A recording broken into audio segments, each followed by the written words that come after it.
इन 7 लोगों से सदैव दूरियां बनाकर रखनी चाहिए। दोस्तों, एक कहावत है, सूखी लकड़ी के साथ मिलने पर गीली लकड़ी भी जल जाती है। उसी तरह दुष्ट व्यक्ति का संग साथ करने पर सज्जन पुरुष भी नष्ट हो जाता है। विद्वानों ने कहा है कि अपनी भलाई चाहने वालों को नदियों से, शस्त्रधारियों से, नख वालों से, सींग वालों से, स्त्रियों से, राज परिवार के लोगों से और दुष्ट पुरुषों से दूरी बनाकर रखनी चाहिए। इनसे मिलना और इनके पास जाना विपत्ति को आमंत्रित करने जैसा है। बहती हुई नदी कभी भी लहर मारकर जान ले सकती है।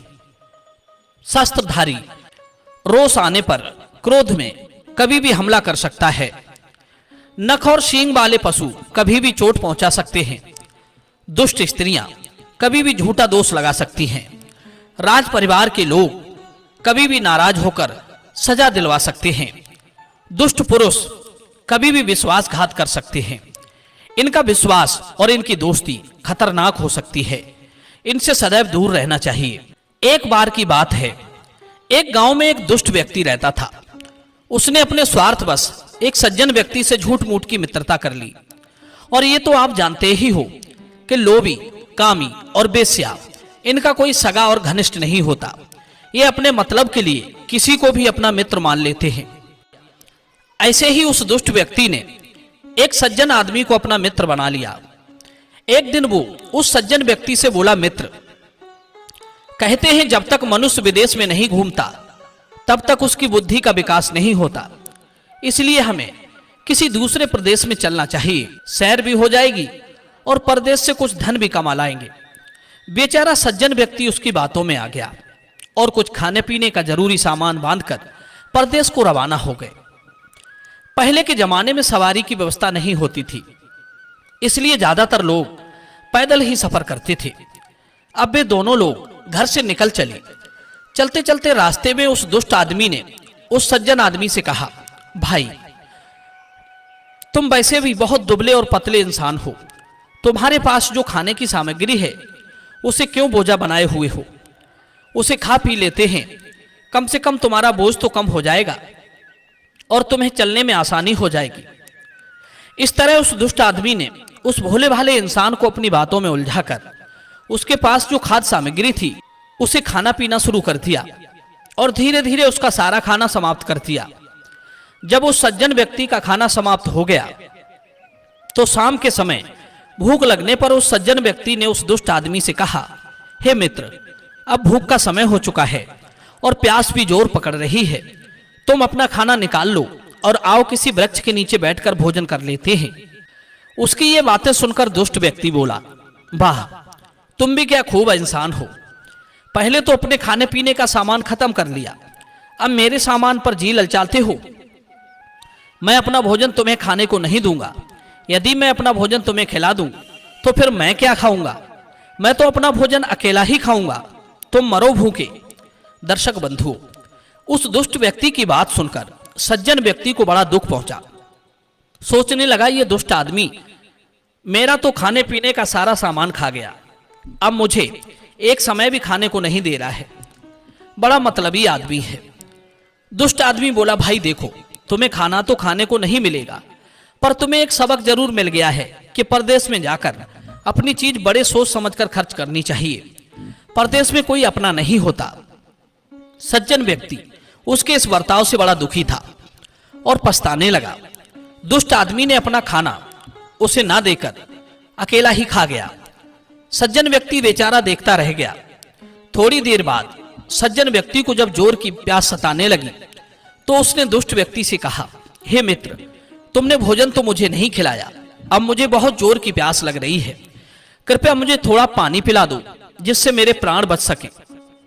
दुष्ट व्यक्ति ने बड़ी निष्ठुरता के साथ कहा, मित्र, मैं तुम्हें पानी की एक बूंद भी पीने को नहीं दे सकता। तुम स्वयं कहीं से जल की व्यवस्था कर लो। सज्जन व्यक्ति ने पूछा, भैया, आप किसी भी शर्त पर मुझे पानी जरूर पिला दो, वरना प्यास से आज मेरा दम निकल जाएगा।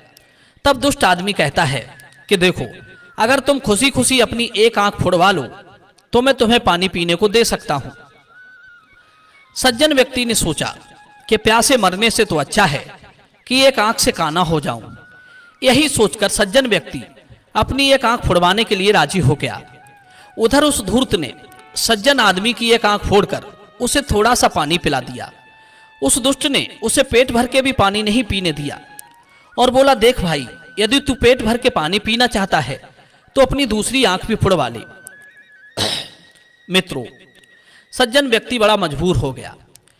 मजबूर होकर सज्जन आदमी ने पानी की खातिर अपनी दूसरी आंख भी फुड़वा ली। वो बेचारा दोनों आंखों से अंधा हो गया। उस दुष्ट व्यक्ति ने उसे पानी तो नहीं पिलाया, उल्टा उसके अंधे होने का फायदा उठाकर उसके पास जो कुछ भी था सारा हड़प लिया और वहीं पर एक पुराना अंधा कुआं था, उस कुएं में उसे धक्का देकर गिरा दिया और स्वयं वहां से आगे के लिए चला गया। मित्रों, जब वो सज्जन उस कुआं में गिर गया तो संयोग से उस कुआं में नीचे जल था और जल के ऊपर वृक्ष की जड़ें फैली हुई थी। वो सज्जन आदमी उन जड़ों के ऊपर जाकर रुक गया और उसको कोई चोट भी नहीं आई। उसने पहले तो पेट भर के खूब जल पिया, उसके बाद वृक्ष की जड़ पकड़कर कुएं के एक ओर बैठ गया। सोचने लगा, अब तो इस कुएं में पड़ा पड़ा ही मैं मर जाऊंगा, कोई मुझे इस कुएं से निकालने भी नहीं आएगा। वो सज्जन व्यक्ति उस कुएं में पड़ा पड़ा यही सब बातें सोच रहा था। पर कहते हैं, अच्छे लोगों की परमात्मा मदद जरूर करता है। रात होने पर उसी कुएं के पास वृक्ष पर कुछ पक्षी मनुष्यों की तरह बात कर रहे थे। उनमें से एक पक्षी बोला, भैया कोई ऐसी बात कहिए जिससे अपनी रात आराम से बीत जाए। तब दूसरा पक्षी बोला, भाई क्या बताएं, आज एक दुष्ट आदमी ने एक सज्जन व्यक्ति को इस कुएं में धकेल दिया है। वो बेचारा अपना सब कुछ खोकर आंखों से अंधा अपने भाग्य को कोस रहा है। उसकी बात सुनकर पहले वाला पक्षी बोला, भैया इस आदमी के साथ बड़ा बुरा हुआ, क्या तुम्हारे पास इसको ठीक करने का कोई उपाय हो तो बताइए। तब वो पक्षी कहता है, हे भाई, इस अंधे आदमी को इस वृक्ष पर चढ़कर इसके पत्तों के रस को अपनी आंखों में डाल ले तो इसकी आंखें फिर से जैसी की तैसी हो जाएंगी। और इस वृक्ष की छाल और पत्तों में एक विशेष गुण यह है कि भयंकर से भयंकर कोढ़ भी इन पत्तों को पानी में उबालकर उसे स्नान कराएं तो वो 3 दिन में ठीक हो जाएगा। और सुनो, इस कुएं के पास एक टीला है जिसमें हजारों मन सोना गड़ा हुआ है। जो कोई उसे खोद लेगा वो माला माल हो जाएगा। परंतु एक बात बहुत ध्यान रखने वाली है, इस वृक्ष का रखवाला एक बड़ा ही खतरनाक बंदर है और उस टीले का रखवाला एक शेर है। इसलिए यह काम सूर्य उदय से पहले जो कर लेगा उसे इसका लाभ मिल जाएगा और यहां से रात ही रात में उसे जाना होगा। दर्शक बंधुओं, वे दोनों पक्षी उस अंधे की किस्मत बदलने वाले उपाय बताकर वहां से उड़ चली। उधर उस सज्जन अंधे आदमी ने उन पक्षियों की बातों को ध्यानपूर्वक सुन लिया था। वो तुरंत उस वृक्ष पर चढ़ा और उसके पत्ते तोड़कर पत्तों का रस निकालकर अपनी आंखों में डाल लिया। उसकी दोनों आंखें फिर से ठीक हो जाती हैं। आंखें ठीक होने के बाद उसने उसी वृक्ष की छाल और पत्ते तोड़कर एक पोटली में बांधकर रख लिए और वहां से चलता बना। चलते चलते दिन निकलने से पहले वो एक नगर में पहुंचा। वहां का राजा बड़ा भयंकर कोढ़ से पीड़ित था। उसने अपने नगर में ये घोषणा करवा रखी थी कि जो व्यक्ति उसे ठीक कर देगा वो उसके साथ अपनी राजकुमारी का विवाह कर देगा और आधे राज्य का उसे मालिक बना देगा।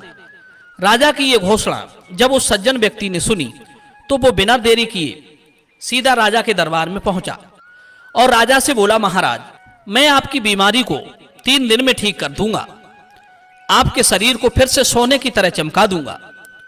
राजा ने कहा, हे युवक, यदि तुम ऐसा करने में सफल रहे तो मैं खुशी खुशी तुम्हें अपना दामाद बना लूंगा और साथ में अपने राज्य का आधा मालिक भी। राजा की बात सुनकर उसने अपने साथ लाए वृक्ष की छाल और पत्तों को पानी में उबालकर उस जल से राजा को 3 दिन तक स्नान कराया। राजा उस जल के प्रभाव से बिल्कुल ठीक हो गया। राजा ने उसके साथ शर्त के अनुसार अपनी बेटी का विवाह कर दिया और आधे राज्य का उसे मालिक बना दिया। अब वो राज्य का सुख भोगता हुआ आनंद पूर्वक अपना शेष जीवन व्यतीत करने लगा। इतना ही नहीं, बल्कि राजा उससे सलाह लेकर ही सब काम करने लगा। इस घटना को घटित हुए अभी कुछ ही दिन हुए थे कि दैव योग से वो दुष्ट व्यक्ति भी अपना सब कुछ जुए में हार गया और भूख प्यास से पीड़ित होता हुआ उसी नगर में पहुंचा। इधर वो सज्जन आदमी हाथी पर बैठकर बाजार में घूम रहा था। अचानक दोनों व्यक्तियों ने एक दूसरे को देखा तो वे एक दूसरे को पहचान गए। उस दुष्ट व्यक्ति ने अपने मन में सोचा कि ये आज मुझसे उस दिन का बदला अवश्य लेगा, परंतु उस सज्जन व्यक्ति ने ऐसा नहीं किया, बल्कि अपने नौकरों की सहायता से उसने उसे अपने साथ हाथी पर बैठा लिया और वो प्रेम और श्रद्धा के साथ उसे अपने महल में बुला ले गया। महल में पहुंचकर उसने अपनी पत्नी और नौकर नौकरानियों को ये बताया कि ये मेरा मित्र है, इसकी आव भगत में कोई कमी नहीं रहनी चाहिए। सज्जन व्यक्ति की आज्ञा अनुसार उस दुष्ट की बड़ी सेवा होने लगी। दर्शक बंधुओं, जिस वक्त उसके सम्मुख तरह तरह के व्यंजनों से सजे हुए थाल रखे गए तो वो दुष्ट व्यक्ति कुछ उदास होकर अपनी आंखों में आंसू भर लाया। इस पर राजा के सेवकों ने पूछा, श्रीमान जी, आप उदास क्यों हैं? क्या भोजन आपको पसंद नहीं आ रहा या आपकी सेवा में कोई कमी रह गई? कृपया अपनी उदासी का कारण हमें बताने का कष्ट करें। यदि राजा साहब को इस बात का पता चल गया तो वे हम पर बहुत नाराज होंगे। दुष्ट आदमी बोला, आप जो कुछ कह रहे हैं उनमें से कुछ नहीं है, मेरी चिंता का कारण कुछ और ही है। यदि आप जानना ही चाहते हैं तो आपको मैं बता सकता हूं, परंतु मेरी एक शर्त है कि आप ये बात किसी को नहीं बताएंगे। सेवक बोले, श्रीमान जी, हम सौगंध उठाकर कहते हैं कि आपकी बात हम किसी को नहीं बताएंगे। तब उसने बताया कि ध्यान से सुनो, तुम्हारा ये राजा जो मुझे अपना मित्र बता रहा है, ये हमारे गांव का रहने वाला एक नीच जाति का व्यक्ति है। एक दिन यह किसी साहूकार के यहां फोड़े फुंसी का इलाज करने हेतु गया तो इसने वहां चोरी कर ली। पुलिस जब इसे पकड़ने गई तो ये भाग गया। सौभाग्यवश ये यहां की राजकन्या से विवाह करके आधे राज्य का मालिक बन गया है। मैं इसी कारण से चिंतित हूं कि इसके अन्न को खाता हूं तब तो दोष का भागी बनता हूं, यदि नहीं खाता हूं तो इसकी मानहानि होती है। मेरी उदासी का यही कारण है। उस दुष्ट की बात सुनकर सेवकों को बड़ा दुख पहुंचा। धीरे धीरे यह समाचार उस सज्जन पुरुष की रानी तक पहुंच गया। जब यह समाचार राजकुमारी ने सुना तो वो उसी समय आसन पार्टी लेकर महलों में गिरकर जोर जोर से रोने लगी। जब उसकी माता ने यह खबर सुनी तो उसने अपना सेवक भेजकर राजा को महल में बुलवाया। महल में आने पर जब राजा ने यह समाचार सुना तो वो बड़ा क्रोधित हुआ कि उसने अपने मंत्री से कहा कि शीघ्र ही हमारे उस दुष्ट दामाद को सूली पर चढ़ा दिया जाए, क्योंकि उसने अपनी जाति छिपाकर हमारी बेटी से विवाह करके हमारे धर्म पर कुठाराघात किया है। राजा की आज्ञा सुनते ही मंत्री ने उस सज्जन व्यक्ति को दरबार में हथकड़ी बेड़ी पहना दी और उसे 4 जल्लादों को सौंपकर सूली पर चढ़ाने का आदेश दिया। जिस समय वो सज्जन व्यक्ति सूली पर चढ़ाया जाने लगा तो उससे उसकी अंतिम इच्छा पूछी गई कि क्या तुम किसी से मिलना चाहते हो? तुम्हारी आखिरी इच्छा क्या है? या कोई वस्तु प्राप्त करना चाहते हो? तब सज्जन व्यक्ति कहता है, मैं अपने अंतिम समय में केवल महाराज से मिलना चाहता हूं, केवल मेरी यही अंतिम इच्छा है। यद्यपि राजा उससे बिल्कुल मिलना नहीं चाहते थे, परंतु फिर भी उन्होंने मृत्युदंड के अपराधी की इच्छा पूरी करना आवश्यक समझा। राजा उसके पास जाकर कहने लगे कि अरे नीच पापी, बता तू क्या चाहता है, क्योंकि अधिक देर तक तुम्हारे दर्शन करना पाप समझता हूं। प्रिय बंधुओं, राजा की बात सुनकर उस सज्जन व्यक्ति ने नम्रता पूर्वक राजा से कहा, महाराज, आपसे मेरे बारे में झूठी बातें कही गई हैं। इस समय आप क्रोध में हैं, परंतु जब आपको सत्य असत्य का बोध होगा उस समय आपको पछताना पड़ेगा और आपको महान कष्ट पहुंचेगा। फिर भी आपसे मेरी एक विनती है कि उस पर आप अवश्य ध्यान दें। चूंकि आपकी कन्या का विवाह मेरे साथ हुआ है, इसलिए शास्त्रों के अनुसार वो मेरी पत्नी है और वो जब तक जीवित रहेगी मेरी पत्नी के नाम से ही पुकारी जाएगी। इसलिए उसके भरण पोषण का प्रबंध करना मेरा कर्तव्य है। अतः हे महाराज, मेरा आपसे निवेदन है कि जब तक मैं जंगल में दबे हुए अपने खजाने से अपना द्रव्य न निकलवा लूं, तब तक के लिए मेरे वध की आज्ञा को स्थगित किया जाए तथा खजाने को खोदकर निकालने हेतु कुछ सेवकों को मेरे साथ भेज दिया जाए।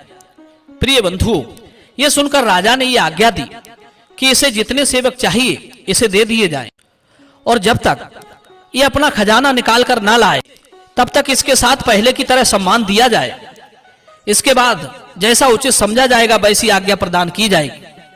प्रिय बंधु, इसके बाद वो सज्जन व्यक्ति बहुत से सिपाहियों को लेकर, शस्त्रों को लेकर वहां पहुंचा जहां वो अंधा बनकर उस कुएं में पड़ा था। वहां पहुंचकर उसने पक्षियों द्वारा बताए गए टीले को खुदवाया। खुदाई करने पर उसमें से असंख्य द्रव्य निकले, जिसमें सोने चांदी के भंडार थे। अनेक लोहे के संदूक सोने चांदी से भरे पड़े थे। जब यह खजाना हाथी, घोड़े, ऊंट और छकड़ों में भरकर राजा के सम्मुख किया गया तो उसे देखकर राजा बड़ा प्रसन्न हुआ। इतना ही नहीं, उसने आज्ञा दी कि वास्तव में इसके लिए जो प्रचार किया गया था वो सच नहीं है। यह किसी देश का राजा है, अभी भी इसके पास मेरे से भी अधिक धन है, इसलिए आज से समस्त राज्य का यही सर्वे सर्वा है।